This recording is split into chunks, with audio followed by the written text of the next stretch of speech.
Hello everybody, it's Bourbon Bill, and tonight, a very special episode.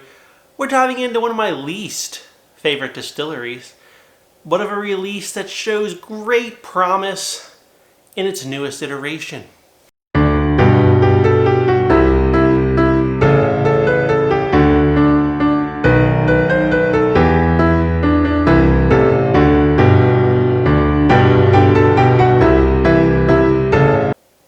It's Penelope Tokaji Finished Rye.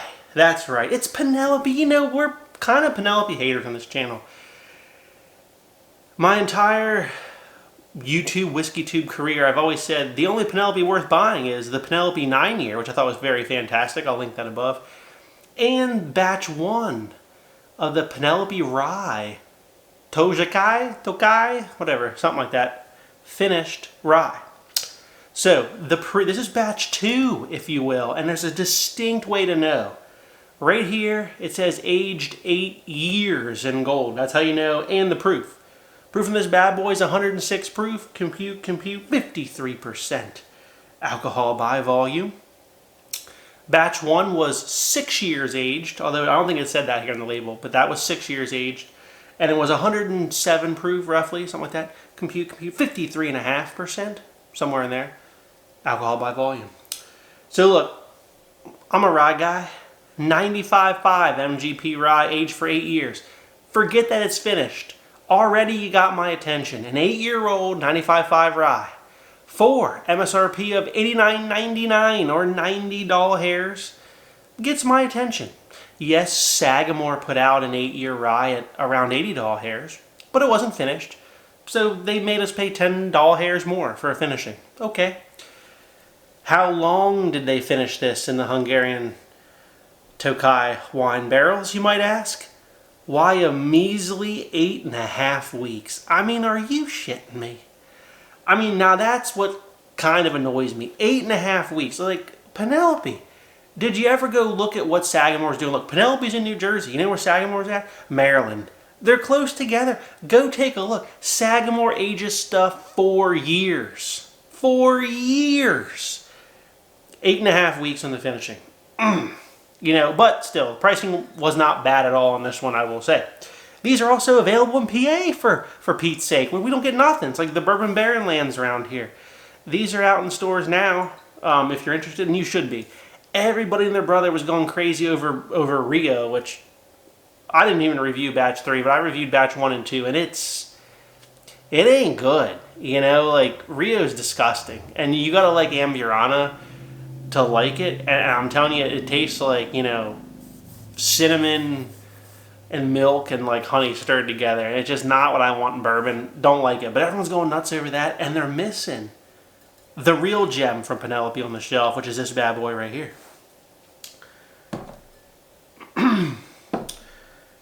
So let's get into it. Here it is in the glass. Well, it's good darkness, you know, for a rye. How does it smell? Because that's what you want to know. What does Hungarian Tokai wine smell like, Bourbon Bill? It's some sort of like fruity dessert grape. That's all I know. Let's give it a nosing. Gosh, dang, does that smell delicious. What a rye. This is a sweet dessert pour.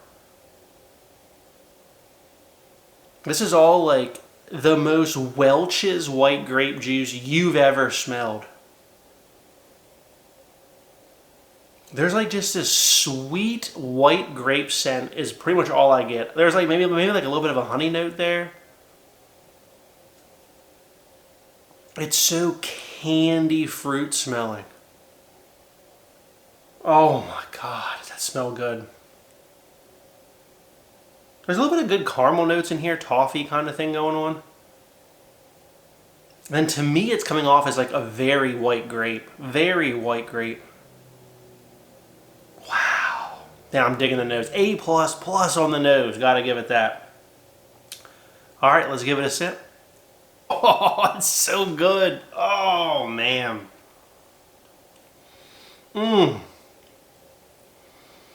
Yeah. Yeah, that's going to be a buy from Bourbon Bill. Exactly what we had on the nose comes through on the palate.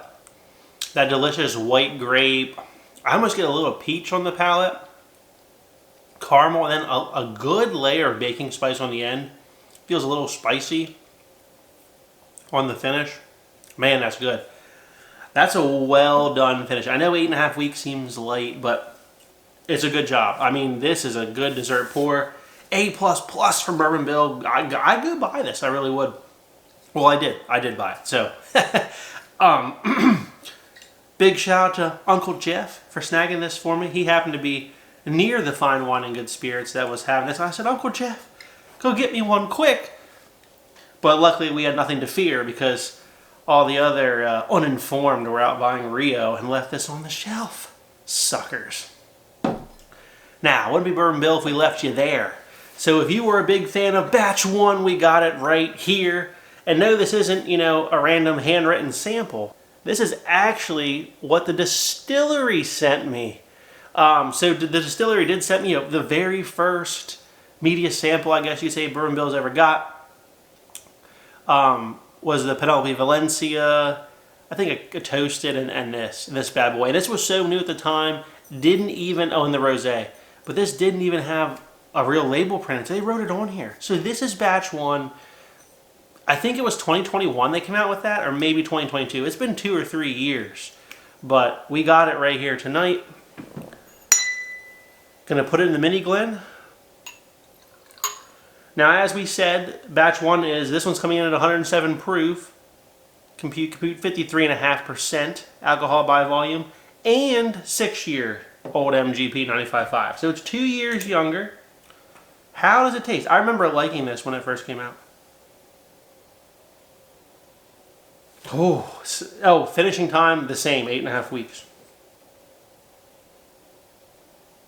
I get a little, like, stone fruit on the nose. Wow. Okay, so the 2-year aging in the rye means the new one has a little bit more like deeper caramel note to it and is sweeter. This one, although it's still coming off sweet, there's a little bit more of a rye spice nose on here. And that pairs nicely, you know, with the Tokai finish, but the Batch 2 integrates better. And that's, the 2 years of aging is noticeable, but it's not like one's youthy and one's not. It's, the new one is better integrated, sweeter, deeper flavors, especially on the caramel, and the rye scent that's on Batch 1 here is not necessarily on Batch 2 on the nose. Let's take a sip of Batch 1. Yeah. She's good. She's good. Oh, I really like Batch 1. Now, it's not as good as Batch 2. Very similar in their flavor delivery. The white grape, kind of the peach up front, spice on the end. It's not as spicy despite being higher proof, but, you know, this sample bottle is how old now, right? And, I didn't say, this bottle's been open about a week and a half. So not the first pour of this, but it's not, you know, hasn't been sitting out in the open for months. Back to Batch 2. Batch 2 just ups the dessertiness, ups a little bit of the sweetness, and the integration between the rye baking spices and like the white grape note is very cohesive in Batch 2. It's a little disjointed in Batch 1. Batch 2 for sure. If you liked Batch 1, 100% you're going to like Batch 2, and it's better. If you haven't had Batch 1, never fear, Batch 2 is better anyway. So go pick up one of those. So there you go. Another Penelope. If I had a Penelope shelf, I'd have the 9-year and I'd have the Tokai.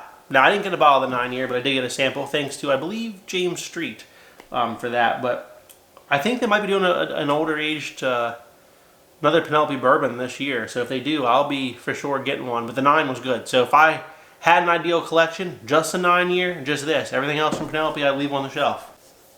Now, I had to because it was up here where I was filming, but it's not going to quite compare. But Sagamore Spirits Vino de Naranja. Distillery exclusive. Now, this is an orange wine finish. I know. Come on, Bourbon Bill. This ain't Tokai finished. Speaking of that Sagamore, do a Tokai finish. Go ahead. What are you waiting on? You know?